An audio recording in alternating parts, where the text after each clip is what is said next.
Yo, there's a boy. Wĩ mwega mũthikĩrĩria na mwĩroreri wa Mĩaki na Mĩmbi TV, ngwĩraga haha nĩho mũciĩ wĩigue wĩ mũciĩ. Hihi nĩ kũrĩ maũndũ mekĩkaga ma magigi mũno marĩa matigaga bamĩrĩ na andũ a hakuhĩ na ruo rũingĩ mũno. Beth Wairimu kana Beth Wambui ũrĩa wanyitirwo kĩa hinya mĩeri 2 mĩhĩtũku agĩkururio na ngari barabara igũrũ rĩa rami kuma Kĩno nginya Kabati na gũteo mũkĩra wa barabara atakwĩigua nĩahurũkĩte mũthenya wa ira.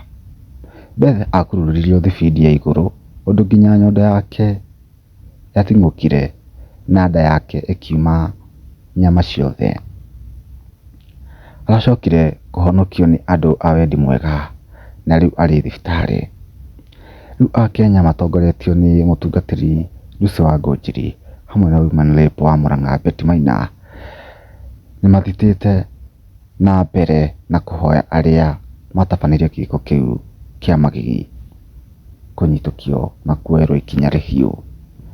Ũyũ nĩ ũndũ ũrĩa ũtigĩte aingĩ na ruo mũno nĩamu nĩ gĩko gĩa tha mũno na gĩko kĩa magigi, tondũ angĩkorwo mũndũ ndũrakĩendaga kana ndũrakĩenda mũndũ nĩ kaba ũngĩkĩmwĩra athiĩ tondũ wa kũmwĩka ngero nene mũno.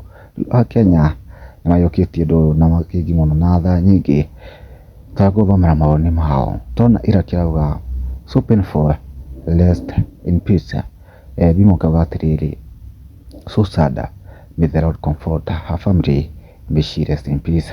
Kwĩna Miri kauga may justice prevail, he rest in peace. Ani Mwangi kauga atĩrĩrĩ, so sad, may her soul rest in peace. Pain was too much. Nĩma tondũ nĩkagereire maritũ na kũũmĩrĩria maingĩ.